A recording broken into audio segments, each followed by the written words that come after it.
The night was August 1968, and Las Vegas was sweating under a heat that refused to break even after midnight. The Sands Hotel was buzzing with its usual mixture of high rollers, showgirls, and tourists, hoping to catch a glimpse of someone famous. Dean Martin had just finished his second show of the evening. He was tired, not the physical tiredness of a long day, but the deeper exhaustion of a man who had been performing the same character for 30 years. He loosened his bow tie as he walked through the casino floor, nodding at familiar faces, deflecting the occasional fan with practiced charm. He was heading for the exit when he saw him. Elvis Presley was sitting alone at a blackjack table, not playing, just sitting. He was wearing a dark suit that seemed too formal for Las Vegas, his famous hair perfectly sculpted, his eyes fixed on something in the middle distance that only he could see. Dean almost walked past. He and Elvis weren't close. They'd met a handful of times over the years, exchanged pleasantries, the usual industry politeness.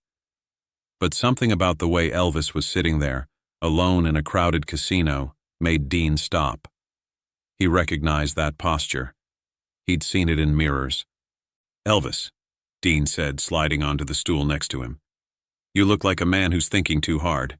That's dangerous in this town." Elvis looked up, startled. For a moment his face was unguarded, vulnerable, anxious, almost afraid. Then the mask slid into place and the famous smile appeared. "Mr. Martin, Dean, I didn't know you were here tonight." "I'm always here. It's practically my living room." Dean signaled to a passing waitress. "2 bourbons, the good stuff." "I don't really drink." "Neither do I. But it's important to look like we do. Image, you know." Dean winked, and Elvis laughed, a genuine laugh, surprised out of him. "I watched your show earlier," Elvis said. "The 8 o'clock one. You were incredible." "You were in the audience? Why didn't you come backstage?" Elvis shrugged, looking down at his hands. "Didn't want to bother you. And I wasn't sure if... you're Dean Martin. I didn't know if you'd want to talk to me." Dean stared at him. Elvis Presley, the biggest star in the world, the man who had single-handedly changed popular music, the face that had launched 1,000 screams, was sitting here worried that Dean Martin wouldn't want to talk to him.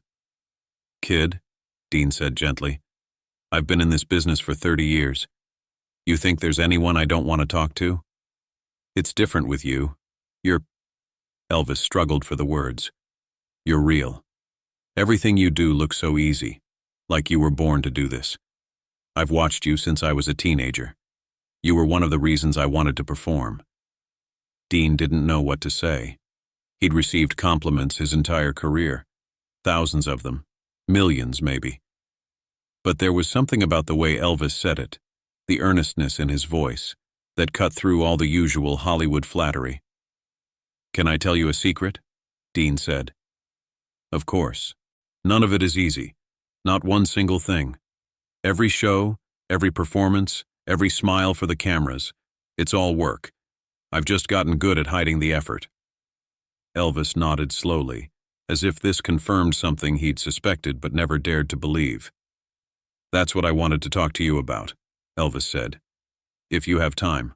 I know it's late." "I've got nothing but time. What's on your mind?" Elvis was quiet for a moment, gathering his thoughts.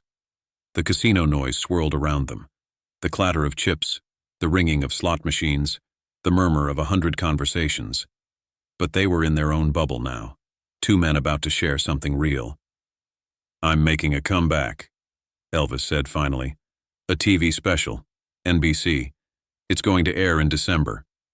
"I heard about that. Congratulations." "Don't congratulate me yet. I'm terrified." The word hung in the air. Terrified. Not a word you expected to hear from Elvis Presley, the man who had conquered the world before he was old enough to vote. "Terrified of what?" Dean asked. "Of everything. Of failing. Of proving everyone right who said I was finished. Of going out there and discovering that whatever I had is gone." Elvis's voice was barely above a whisper. "I've been making movies for 7 years, Dean. Bad movies. Stupid movies. Songs I'm ashamed of. And the whole time, I've been hiding. hiding behind the scripts and the soundtracks and the contracts. Because being on a movie set is safe. You do your lines, you go home. But a live performance? There's nowhere to hide. Dean finished. Exactly. And I haven't done a real concert in 7 years. 7 years, Dean. What if I've forgotten how? What if I walk out there and the audience sees that I'm not the same person anymore? That I'm not the kid who shook his hips on Ed Sullivan? That I'm just a washed-up movie star trying to pretend he's still relevant? Dean listened without interrupting. He understood this fear intimately. The terror of being exposed, of having the mask ripped away, of being revealed as a fraud. It was the fear that drove every performer, whether they admitted it or not. Can I tell you something about fear? Dean said. Please. It never goes away. 30 years I've been doing this and I still get nervous before every show. My hands shake.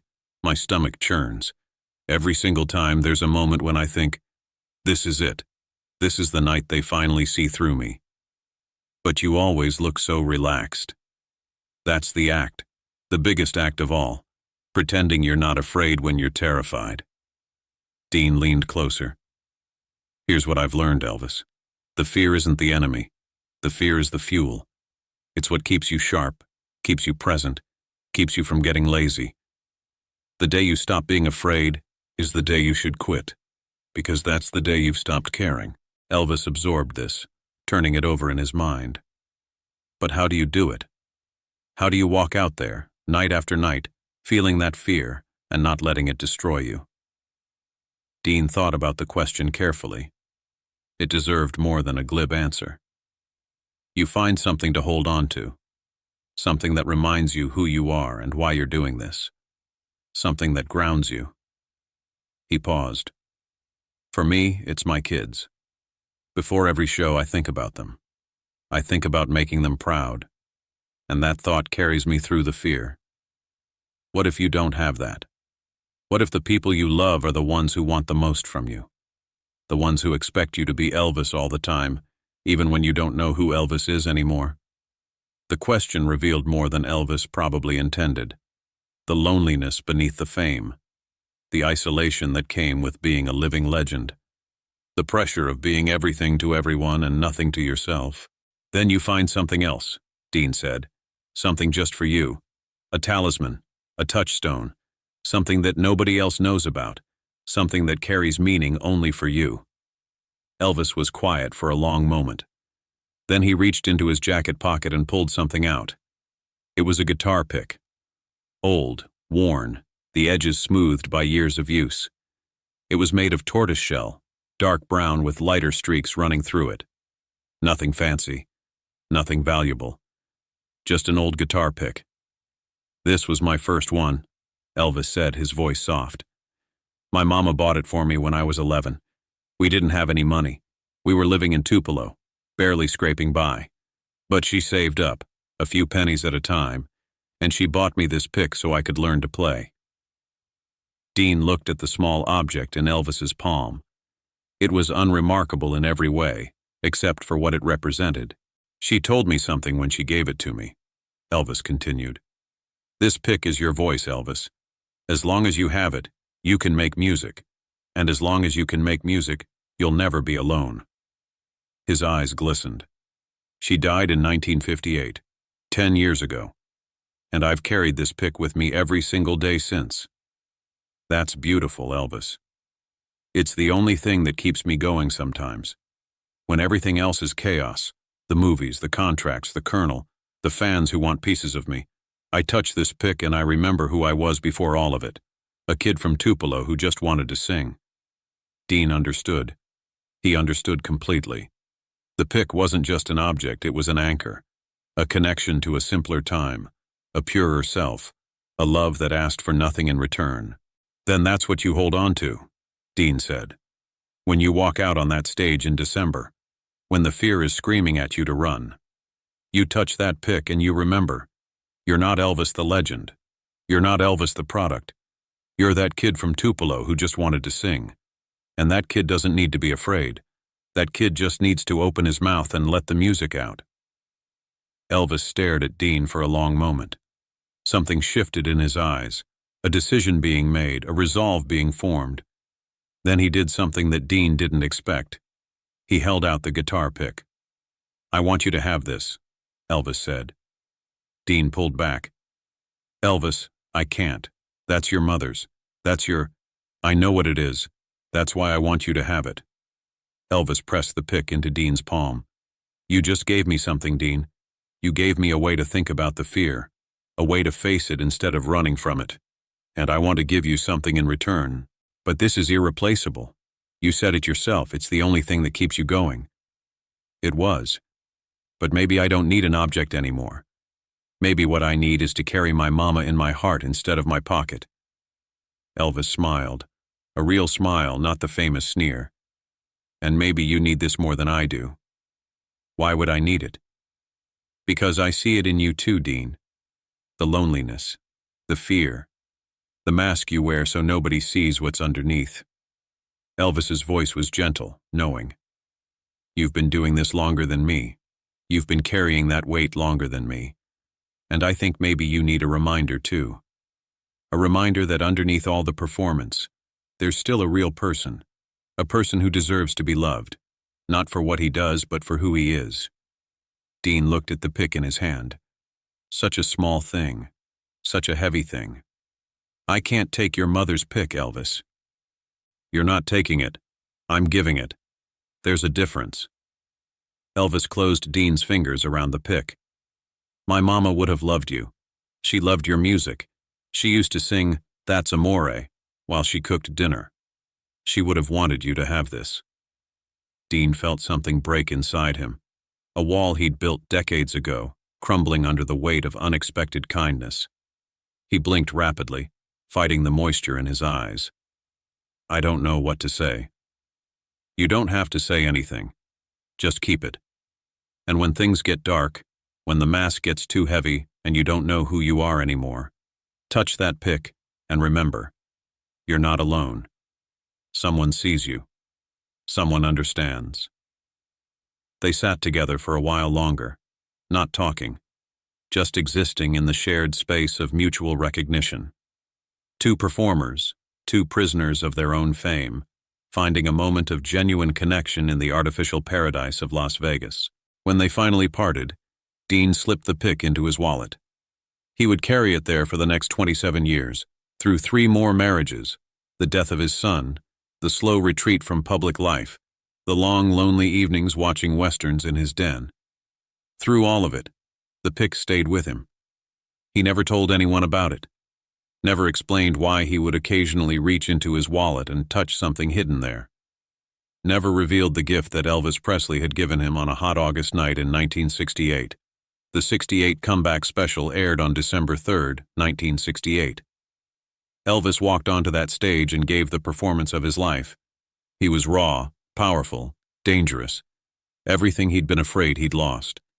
The special was a triumph, reviving his career and cementing his status as a legend. Dean watched it alone in his living room.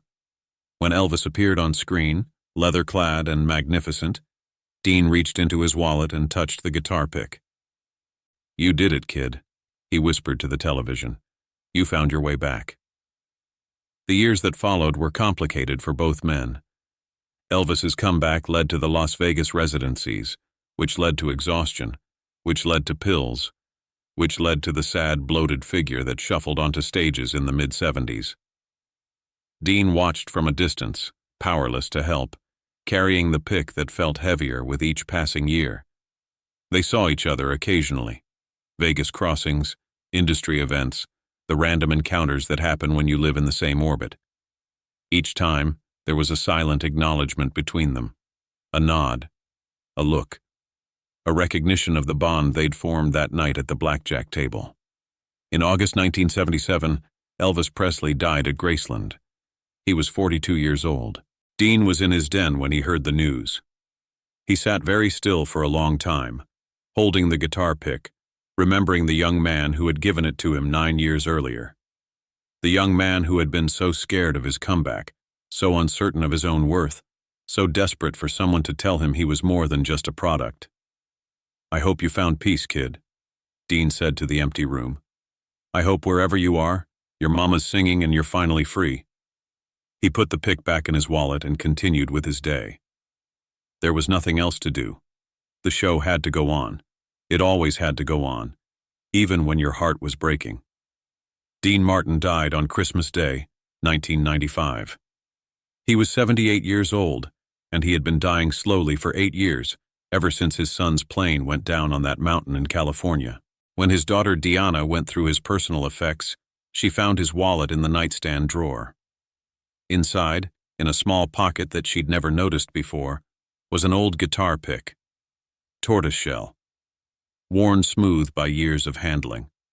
Obviously precious, though she had no idea why. She asked around. None of her siblings knew anything about it. None of Dean's friends recognized it. It was a mystery. This small object that her father had clearly treasured but never mentioned to anyone. Months later, she was having lunch with a friend who had worked in the Las Vegas entertainment scene for decades.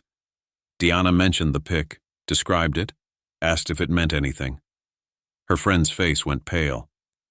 "That sounds like Elvis's pick," she said. "The one his mother gave him. He carried it everywhere. It was famous in certain circles, Elvis's good luck charm. But he stopped carrying it sometime in the late 60s. Nobody knew what happened to it." Deanna felt a chill run down her spine. "Are you saying my father had Elvis Presley's guitar pick?" "I'm saying it sounds like it. But why would Elvis give it to Dean? They weren't particularly close, were they?" Deanna didn't have an answer, but she started asking questions. She tracked down people who had worked at the Sands in 1968. She found a retired cocktail waitress who remembered seeing Dean and Elvis sitting together at a blackjack table one night talking for hours. "It was strange," the waitress said. "Usually Dean was in and out. Quick drink, quick hello, then gone. But that night he sat with Elvis for a long time. They looked like they were having a serious conversation. I remember thinking, those two don't have anything in common. But they were deep in it, you know? Like they were the only two people in the world." Deanna never found out exactly what was said that night. The conversation between her father and Elvis remained a mystery, known only to two men who were now both gone. But she kept the pick. She put it in a small frame along with a photo of Dean and a photo of Elvis, and hung it in her home. A memorial to a friendship that existed in the shadows, a gift that was given in love and carried in silence for 27 years. Sometimes when she looks at it, she imagines she can hear them. Two men in an empty casino, talking about fear and loneliness and the masks we wear. Two legends discovering that beneath the fame, they were just scared kids trying to find their way. "Someone sees you," Elvis had said. "Someone understands." And Dean had carried that truth with him for the rest of his life. A small piece of tortoiseshell that represented something larger than itself. A reminder that even in the loneliest moments, connection is possible. That even the biggest stars are just people, hoping to be seen. That's the story of the guitar pick. A gift from one legend to another. A secret kept for decades. A bond that needed no words, no publicity, no recognition from the outside world. Just two men who understood each other. And sometimes that's the most valuable thing in the world.